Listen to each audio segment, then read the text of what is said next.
Clock hour. Now, there was a comment in the Q&A during the break, and I just want to make sure I was clear in what I said. The comment is that public assistance is acceptable, capitalized is, as long as it's 1, stable, 2, verifiable, and expected to continue, number 3. CFPB says you can consider public assistance income. I think that's what I said. I'm pretty sure that's what I said. If I was not unclear, then my apologies, team. I was trying to make that point. If I was unclear, I apologize.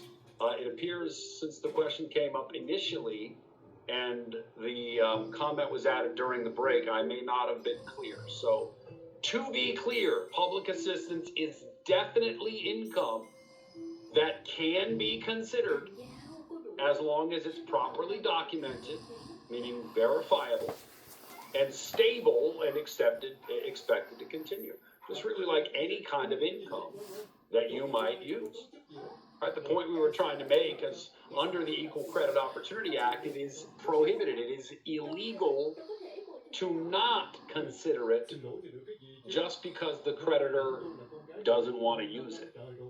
Okay? So, if I was not clear, my apologies. Thanks for for the help. Thanks for the commentary.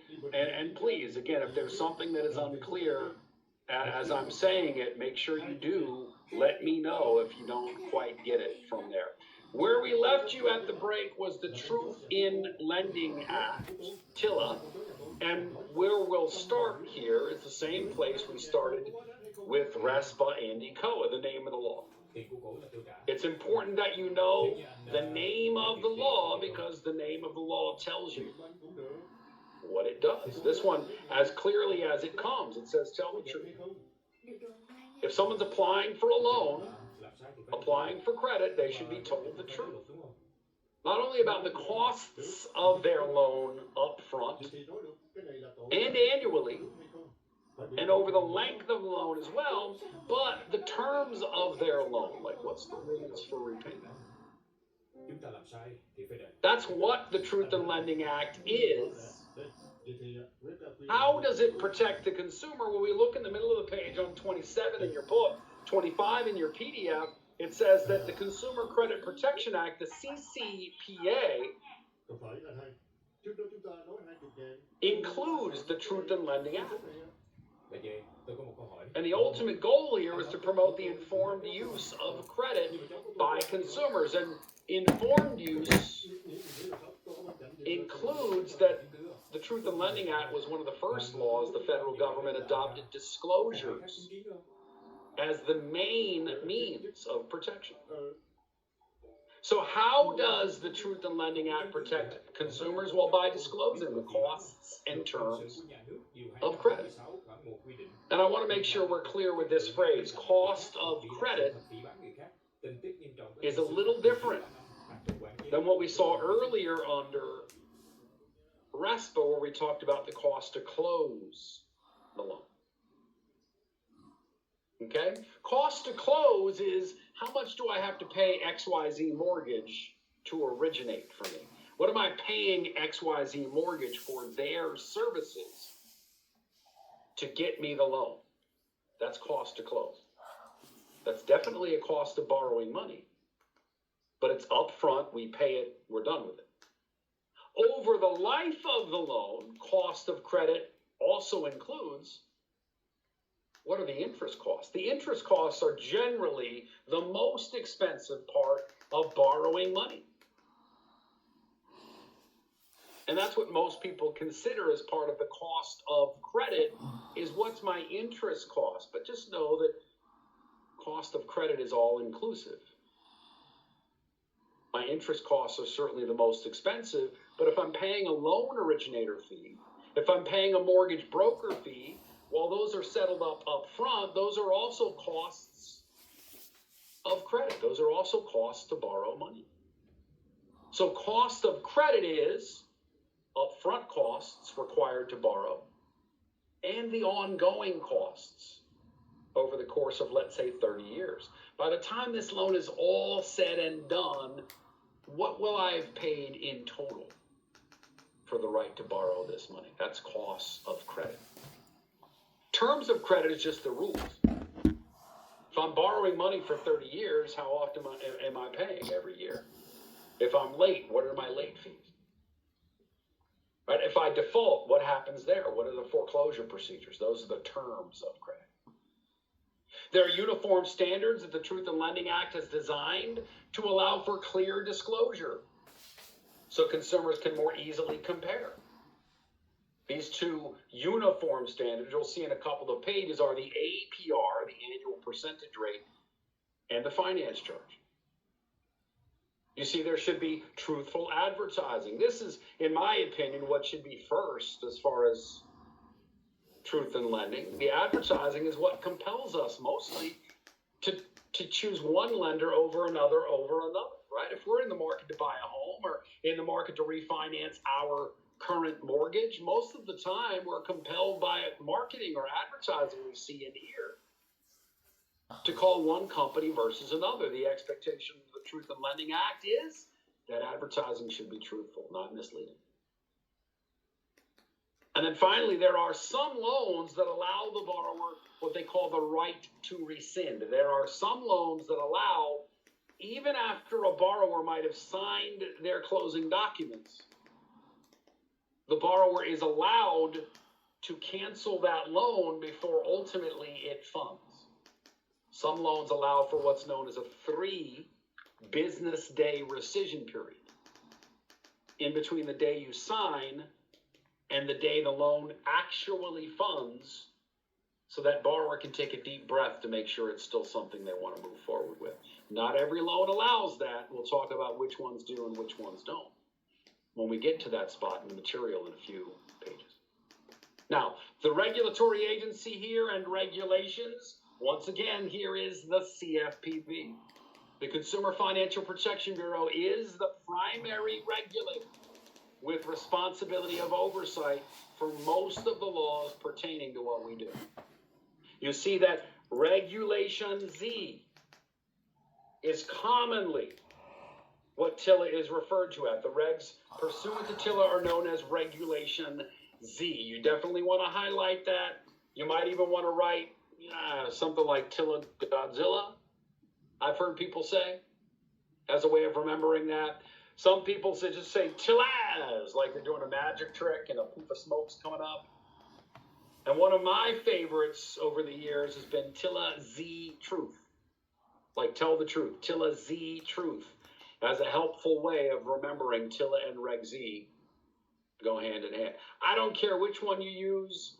I just think it's important that you know TILA and Reg Z are one and the same, and they're often used interchangeably. And even if you don't see a question that asks directly, what regulation letter is TILA? It's important that you do know TILA and Reg Z go hand in hand. Now, loans that are covered by TILA, once again, there's a lot of detail here. Bottom of that page into the top of the next on the 28 in the book, 26 in the PDF. I would recommend that maybe you just write below where it says loans covered by TILA. As a general rule, for our purposes, especially in test prep, the same loans that are covered by RESPA are covered by TILA. Now, are there exceptions to that? Yes, there are. If you talk about a rule of thumb, that means it works 97 times out of 100. There are always exceptions. But in the interest of not over-complicating things, listen, RESPA and TILA, for the most part, for our purposes in residential lending, cover the same kinds of loans. One of the main reasons that they consolidated or integrated their disclosures under TRID, the TILA-RESPA integrated disclosure rule, was written because they wanted to further streamline and make it clearer and easier for consumers. Because TILA and RESPA had very similar coverage protections. If you wanted to go through all of those individually, you could, but again, it's simple as if it's covered by RESPA, it's covered by TILA and vice versa. Trust me, there are exceptions, but I wouldn't spend hours trying to decipher those exceptions. All right, you look at the list of loans that are not covered. You see examples like Transactions for business, agricultural, or organizational credit are not covered. Those are not residential. Now we jump over to closed-end and open-end loans. Middle bottom of the page on 28 in your book, 26 in your PDF. It's important that you know that TILA has two sets of rules covering the loans it covers, depending on whether the loan's considered open-end versus closed. And those two sets of rules primarily determine how accurately loan costs must be disclosed. With closed-end loans, the lender disperses all of the funds at closing in lump sum and demands repayment within a specified period of time. This is also what we might know as an installment loan. Here's your money, and here's the schedule by which we'll expect you'll repay. Could be a mortgage loan, could be a car loan. Installment debt, you get the money up front, and then they give you what they call an amortization schedule, a payment schedule, that shows you how much of your payment is made every single month and how much toward principal, how much toward interest. And normally how much principal balance remains as a result of each payment. That's what they call an amortization schedule. And here's what TILA says. If you've got a closed-end loan, and we've given you all the money up front, and we've given you the schedule through which we expect you repay us, as long as you pay us according to the schedule, by the time you've made your final payment, you will owe zero. Your loan has completely amortized. You owe us nothing. And because it's a closed-end loan, here's the money you need, here's the schedule you'll pay us back through. Really what TILA is saying is your disclosures up front should be really, really accurate. In terms of your overall cost for the loan, they say finance charges should be within $100 accuracy. And that relates to APR, the annual percentage rate, to be equivalent to about 1/8 of 1% accuracy. Put yourself in the consumer's shoes. If I've given you a lump sum, and I've given you the schedule by which we'll expect you'll pay us, and you follow the rules and paid by the schedule, should there be any reason that your loan cost you more than the schedule I gave you? There shouldn't. That's one of the basic guidelines of the Truth in Lending Act disclosure for closed-end loans. Open-end loans are a little different, though. Remember, we talked about the HELOC, the home equity line of credit, a few hours ago. An open-end line of credit allows the borrower to access funds against a line limit. They can draw some, pay some back, draw some, pay some back, draw some, pay some back. An home equity line of credit or open-end credit is like a credit card. It's revolving debt, where there's an expectation between the lender and the borrower of repeated transactions. And let me ask it this way. If each and every one of us on this call here this week had access to a $50,000 line of credit, do you think it's likely that we'd all use it a little differently? And if we all used our $50,000 line of credit differently, some of us drew it out immediately, some of us used a little bit here, a little bit there, and paid it back immediately, you understand that each and every one of us will be charged differently in interest. If you run your credit line up immediately to a balance of $45,000 and you leave that balance sitting there for 3 months, 9 months, a year, you're going to pay a lot more in interest than someone who doesn't use the $50,000 line of credit because they say, it's a financial tool I'll use if I have to. So with that in mind, open-end lines of credit, so says TILA, we can't technically tell you how much you're going to pay because we don't know how you'll use it. So with regard to disclosure on open-end lines of credit, TILA just says this: if and when you draw against this line of credit, this is how you'll be charged. That's how disclosure is meant to happen with open-end lines of credit. because it's near impossible to tell you what this loan's ultimately going to cost you if I don't know exactly how you'll use the line of credit. Right now, creditors regulated by TILA are really the same creditors that are regulated by the Real Estate Settlement Procedures Act. They do define it as someone who makes credit subject to more than 4 installments, and you see installment debt laid out there. Regularly extends consumer credit. And then we jump over to definitions related to TILA itself. The definitions as shown here, we go into the middle of the page on 29 in your book or 27 in the PDF, begins with a definition of an application. And this is what I would certainly highlight were I you, and put some asterisks around, because this definition under the Truth in Lending Act triggers the timing requirement for delivery of disclosure. It says an application is defined to consist of these 6 pieces of information: the consumer's name, their social security number, and their income. And then the address of the property securing the loan, its estimated value, and the loan amount sought against it. So there are 3 pieces of information relative to the consumer: name, social security number, and income, and 3 relative to the property that serves as collateral: that property's address, its value, and the loan amount sought against it. Sometimes you'll see this referred to in study guides as aliens. And the reason they use this acronym aliens is because it's got 6 letters. Those correspond with the 6 pieces of information. The A is for address. You might want to write this down. A is for address. L is for loan amount.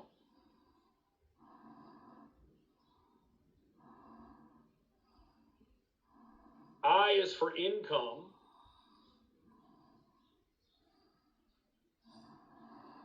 E is for estimated value.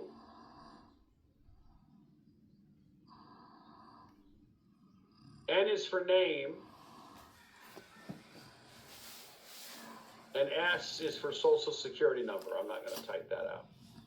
Write that out.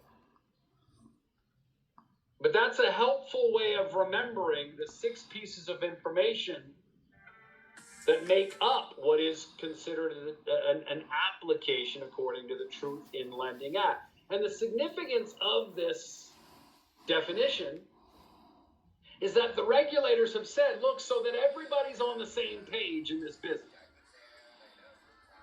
if we're timing delivery of disclosure within 3 business days of application, then we need to make sure everybody knows exactly what we consider an application to be.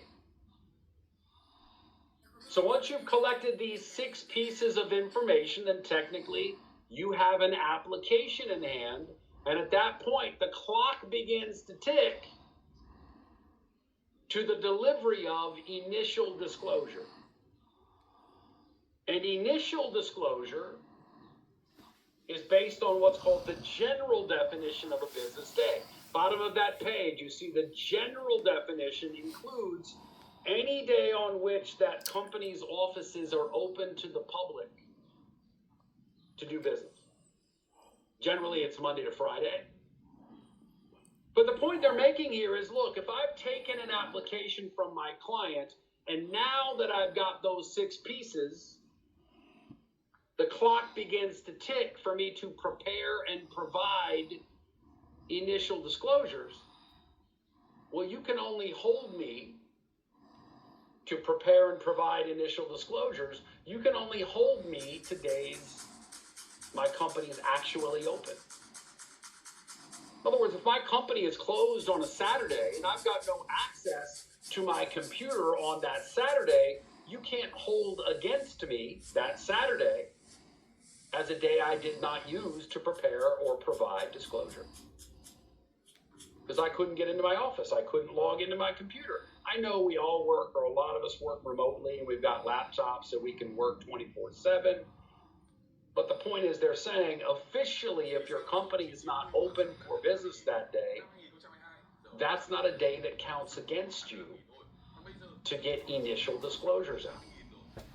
That's the general definition, and that definition applies up until your initial disclosure package goes out. Once that initial disclosure package goes out, there is a secondary definition of a business day. They call it a more specific business day. I call it a waiting period business day. And what I mean by waiting period business days is just this. Now that my clients got their disclosures in their hand, how long is it until we can close? How long do we have to wait? Now that the disclosures have gone out, they've put in waiting period days that prevent us from closing too soon. And the waiting period business day, which kicks in immediately after the initial disclosures have gone out. Every business day from that point forward, from the day the initial disclosures go out to the closing table and the funding of the loan, from that point forward, initial disclosures go out. Business days from that point forward are now defined in this secondary definition. All calendar days, except Sundays or legal public holidays. Waiting period business day. All right, and you'll see examples of that as we go through the material this week further and further. Just know that you separate the two definitions at the time initial disclosures go out. Once initial disclosures go out, every business day from that point forward is considered any day other than Sunday and legal public holiday. Now, consummation, the next on the list, top of the next page, is the term defined as when the consumer becomes contractually obligated on the credit transaction. To simplify it, it's the day they sign. That's consummation. Keep it simple. That's consummation. Dwelling is defined as a residential structure with 1 to 4 units. And when we say 1 to 4 units, it's one structure with up to 4 separate units inside the structure. So, for example, a duplex is considered a 2-unit structure. Anything up to 4 units is a residential purpose.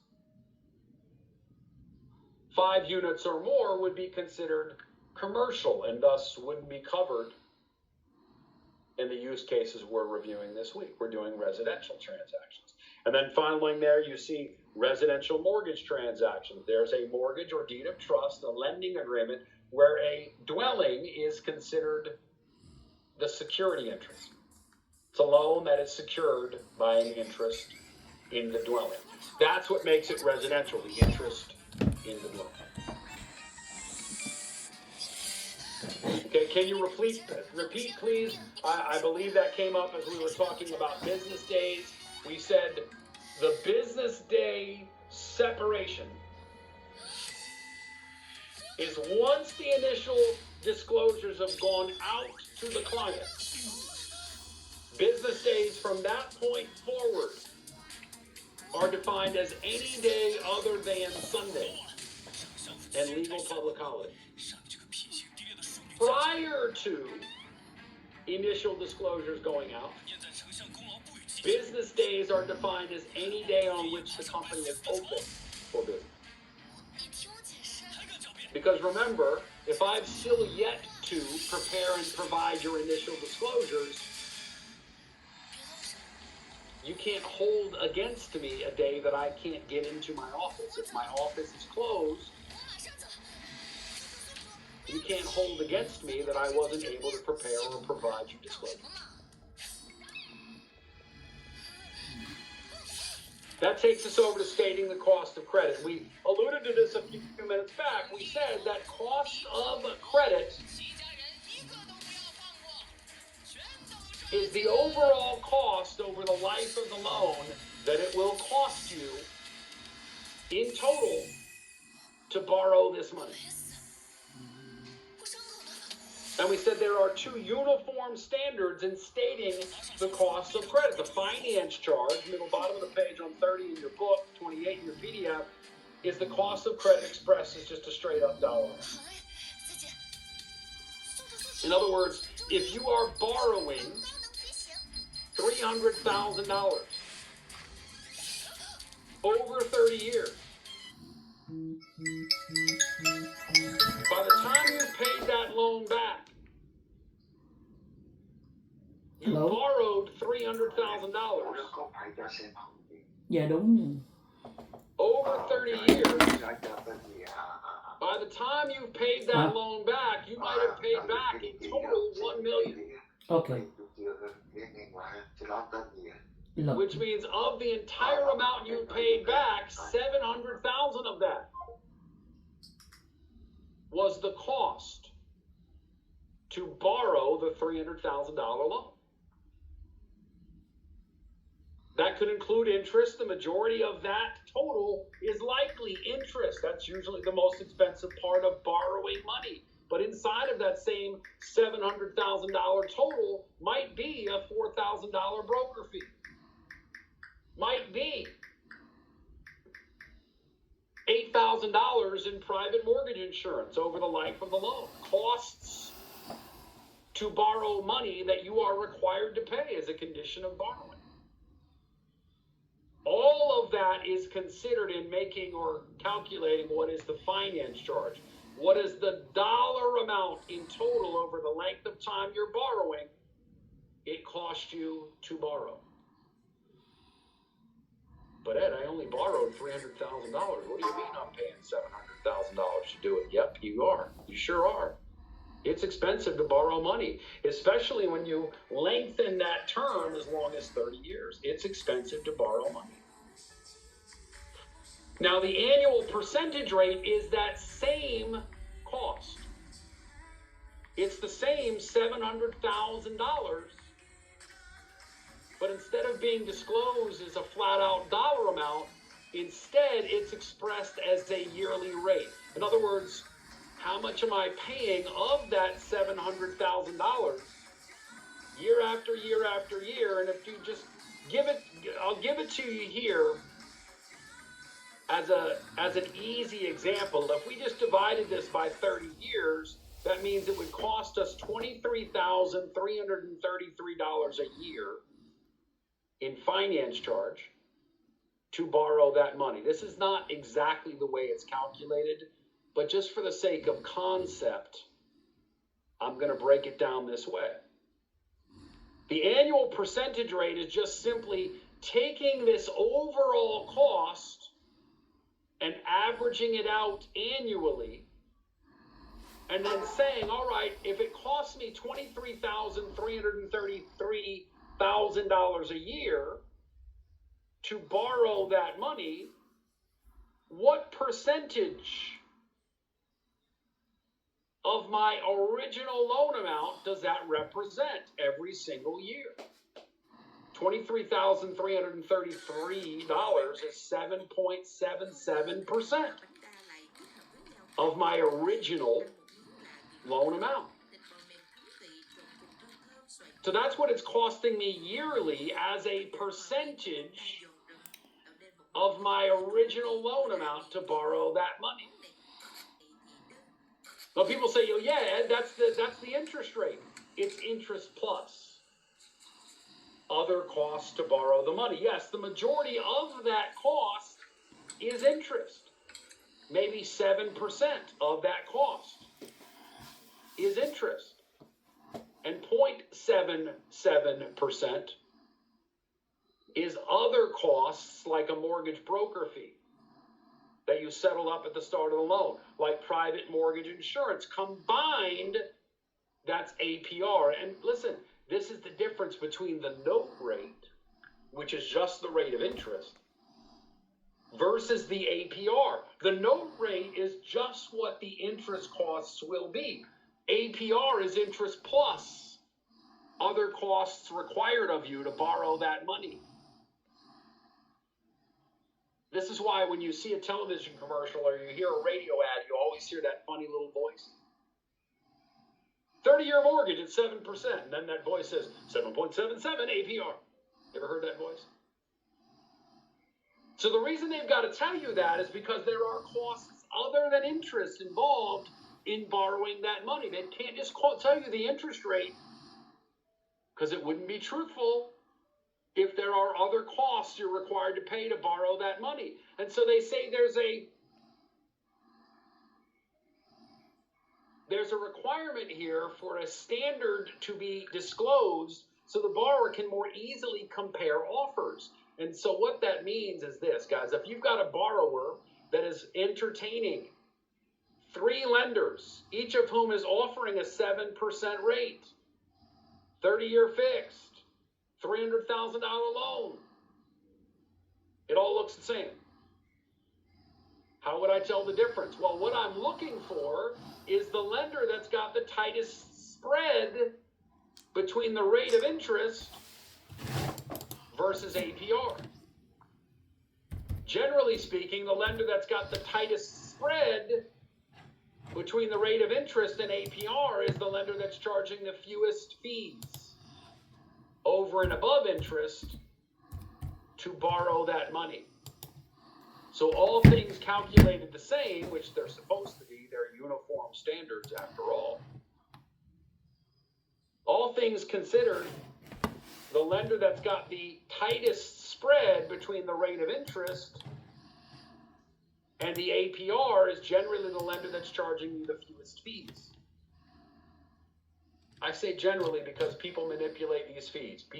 Companies will manipulate what's included in the APR, which they're not supposed to, but they do.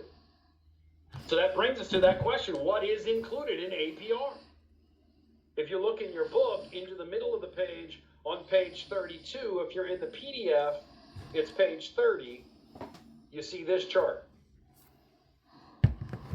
And this chart is helpful as a resource. I don't know that I'd recommend you memorize the chart. And if you were to use the chart as the tool, here's what I'd suggest. I'd pay attention mainly to the furthest left-hand column. These are charges that are always included, are always considered a part of borrowing money, always finance charges. And I'd pay attention to the furthest right-hand column, charges that are not considered loan costs or finance charges. The 3 columns in between are what's called conditional finance charges, meaning depending on the terms of the loan, the conditions of the loan, sometimes they are, sometimes they aren't. And this is why finance charge fees are so confusing for people. Because some loans, they are finance charges, other loans, they're not. And a lot of times as loan originators, we just kind of fall asleep on this because our loan origination software makes these decisions for us. We use a loan origination software, and our company's compliance department has uploaded what is a finance charge and what isn't, and it calculates APR for us. We don't even have to think about it. But for test-taking purposes, it's important that you know these concepts. Charges that are considered finance charges are fees that we're required to pay as a consideration of borrowing money. This first one here says interest. I know you can't see it on the slide, but trust me, that's what it says. It's more legible in the book. But if there ever was a cost to borrow money, interest is it. Interest is it. That's the cost that we most often think of, right? When we're going to get a loan, what's the interest rate? What's the interest going to cost me? That is the most expensive part of borrowing money. But other things like loan transaction fees, like mortgage brokerage fees, like loan origination fees, fees that are directly tied or required as a part of borrowing money are always going to be finance charges because they're specifically tied to financing the transaction. On the other side of the spectrum, fees that are charged based on the real estate transaction, unrelated to the loan, but fees that you'd pay even if you bought the house with cash, like property taxes. If you bought a house with cash, guess what you still have to pay? Property taxes. If you own your home free and clear, which you would if you bought it with cash, guess what you still have to pay every single year? Property taxes. So that's unrelated to borrowing money. That's not a finance charge.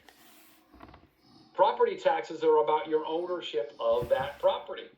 That's not a cost of borrowing money. That's a cost of home ownership or property ownership. Homeowners insurance is generally a cost of home ownership.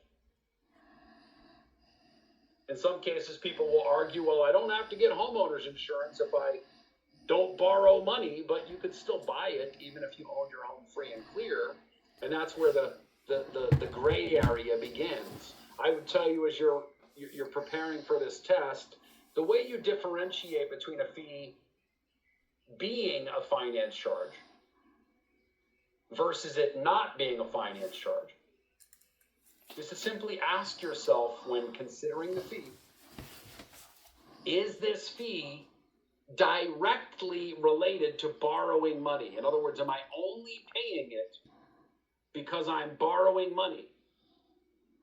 If the answer to that is yes, then yes, it is a finance charge. That's what a finance charge is, a fee you're paying only because you're borrowing money. Is this fee not specific to borrowing money?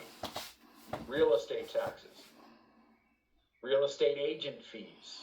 Real estate agents are paid based on the transaction, not because somebody used a loan to buy the house. They're paid because someone bought the house. Real estate agents are paid a percentage of the purchase price. If you bought the house with cash, the real estate agent still gets paid. So those are fees specific to the real estate transaction. They're often called seller's points. Points are fees the seller would pay in most scenarios. There have been some changes over the last couple of years where oftentimes now the seller and the buyer will negotiate who's paying the real estate agent what. All right, there's a big lawsuit a couple of years ago by the National Association of Realtors that changed the landscape there. But those are fees unrelated to the loan. And that's the easiest way to go through it. I wouldn't recommend memorizing this chart. If you were going to memorize it, again, I'd only advise you do the furthest right-hand column and the furthest left-hand column. But what I'd recommend instead of memorizing the chart is just to use the little hack, I guess that all the kids say, the hack, right? That I just mentioned. Just to ask yourself, if you're considering a fee and whether it is a finance charge or not, is this a fee that I am paying because I'm borrowing money? A mortgage broker fee. You're only paying because you're using a mortgage broker to get you a loan. That's a finance charge. Mortgage interest, you're only paying because you're borrowing money to buy the home. That's a finance charge. Loan origination fees, you're only paying because you're borrowing money. You're getting a loan and you're paying for the origination. That's a finance charge. Finance charges are fees directly related to your borrowing money. Period. Okay? That takes us over to the next of our knowledge checks here.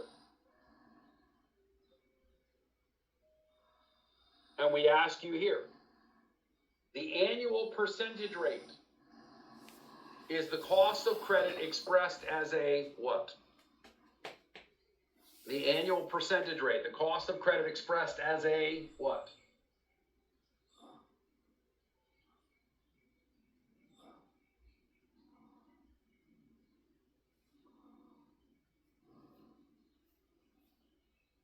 Yeah, you'll type your answer into the Q&A box.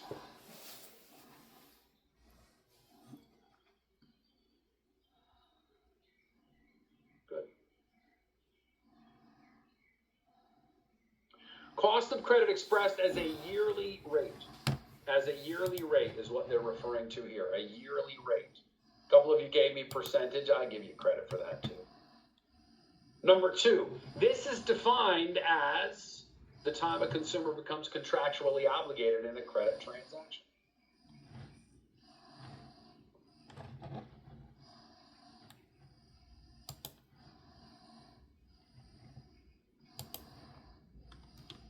Good. The technical term they're looking for here is consummation.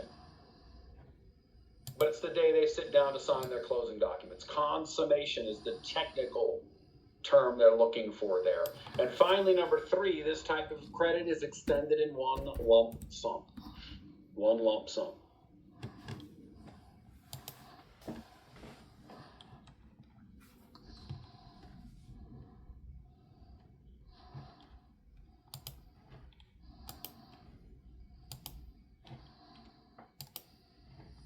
Yeah, this is akin to installment debt. Here's your money, and here's the schedule through which you'll pay. That's closed-end credit. Closed-end credit. Closed-end is extended in one lump sum. Open-end is revolving debt. That's like credit card credit that is secured by your home's equity. So this takes us over to disclosure. In this case, for adjustable rate mortgages, you see closed-end ARMs, page 35 in your book, 33 in your PDF. Closed-end ARMs here. An adjustable rate mortgage is a loan that a borrower may use. It's closed-end, meaning that they get the lump sum up front and they get a payment schedule and a certain window of time within which to pay. The questionable piece is that the rate may change once or more than once over the life of the loan. So if you've got an adjustable rate mortgage as a borrower, there are certain disclosures required by the Truth in Lending Act that the borrower received. Bottom of that page, you see it begins with what's called the CHARM booklet. Make sure you've highlighted here the full name of this acronym, the Consumer Handbook on Adjustable Rate Mortgages. Consumer Handbook on Adjustable Rate Mortgages. You see where it says, and you should highlight, due within 3 business days of application, and you might want to write the word next to this, general. General. And what I mean here by writing the word general is that it is a general disclosure. Doesn't change from borrower to borrower to borrower. If every one of us on this call here today were applying for an adjustable rate mortgage, we'd all, for all intents and purposes, get the same CHARM booklet. You know, some companies looks a little different just in terms of the logo they may put on it, etc. But it's the same basic information that points out the pros and cons of doing an adjustable rate mortgage. The loan program disclosure, the next of these, is due at the same time. It's due within 3 business days of application as well, but this one is specific. This one gives specific information about the type of loan or loans, plural, that borrower might be interested in. So there are a lot of different types of ARM loan products on the market, and if a consumer is looking at 1 or 2, they'd receive a separate loan program disclosure for each. In the initial example I gave you, we'd all get the same CHARM booklet. Each of us would get a specific loan program disclosure relative to the loan we are interested in. And these are disclosures due at the beginning of the application process, due within 3 business days of application. The post-consummation disclosure, meaning after the loan is closed, and usually at least a year, maybe more down the road, usually just prior to a loan adjusting, Maybe that's 3 years down the road, 5 years down the road, 7 years down the road. Depending on that borrower's product, there is additional disclosure required. And you look in the middle of the page, 137 in your book, 35 in your PDF, the post-consummation disclosure, the rate change disclosure is due at least 60 days, but no more than 120 days prior to a change. The point is, if you've got a rate that's about to adjust, you've got a right to know, hey, by the way, don't forget, you've got an adjustable rate. It's about to adjust.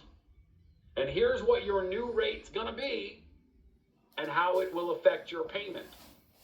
And the fact that you're getting that disclosure at least 60 days, no more than 120, but at least 60 days prior to adjustment, it means the borrower's got the opportunity at that point, 60 days worth of opportunity, to make a decision as to whether they'll stay in that loan. Maybe the new rate and its new payment is affordable for that borrower, or are they in a position where they've got to sell the house or maybe refinance out of that loan altogether if they're able.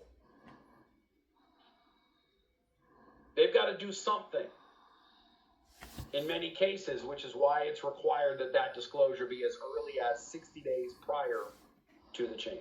Now, again, a lot of times people will look at this and go, well, Ed, why in the world would anybody ever use an adjustable rate mortgage? Isn't that dangerous? Well, not every single use case, and we'll talk about that in more detail tomorrow when we get to general mortgage knowledge products. And we talk about what borrower situation would an adjustable rate mortgage be appropriate. It's not the worst product ever invented. When it's appropriately used, when it's appropriately aligned with that borrower situation, it can be very, very useful. And we'll talk about why and when in a bit more detail later on when we get to that section in chapter 2.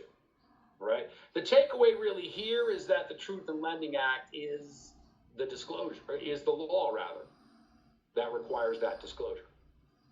Last disclosure here under the Truth in Lending Act we alluded to earlier today under RESPA as well. We said the home equity line of credit.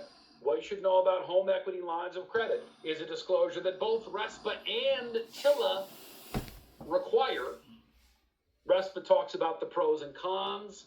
The Truth in Lending Act talks about if you're borrowing through a home equity line of credit, here's how you'll be charged if and when you borrow, as we alluded to just a few minutes back. Remember, there are purpose disclosures for both RESPA and TILA for home equity lines of credit. We also said that we'll talk more tomorrow under general mortgage knowledge products as to when it would be appropriate to use a home equity line of credit as well. Not every borrower is this the best product to use.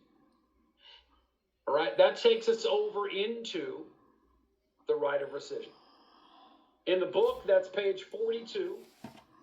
In your PDF, that is page 40. Now, I'll say what I said earlier today as we move through the material here this week. You'll notice there are some slides we spend a lot more time in than some others. Some pages that we spend a lot more time in than others. Please don't disregard the pages we don't spend a lot of time in just to mean, I guess we don't need to know that. Here's the problem with a 20-hour material. We've got 430 pages worth of content to cover. Really, this should be at least a 30-hour class if we were to cover all of this information. But we only have 20 hours to cover it, and the NMLS says 18 to 20 pages is considered an hour. I can't read that fast, and nor would it be helpful for you. So the areas I'm spending my time in is on purpose. Those are areas that I think reflect what's most critical that you're familiar with. I would certainly invite you to go back and read through any of the areas we don't spend more time in if you'd like to. But please know there is a reason I'm spending as much time in the areas we're spending our focus on. That brings us to rescission, and it also brings us up to the top of the hour. As promised, the 2 o'clock hour, top of the hour break is our lunch break. So we'll take off here for an hour. When we come back at 3 p.m., we'll continue through the coverage of our federal laws As we move through the remainder of the day, remember we'll finish up today at 6 p.m. Eastern after having completed the review of Chapter 1. Make sure during the break that you've set a timer or an alarm to come back at 3 p.m. Eastern time, because we're starting with or without you, and if you're not back in time, I'd hate for you to have to repeat the first half of the first day after rescheduling, all right? Everybody enjoy your lunch. We'll see you back in an hour.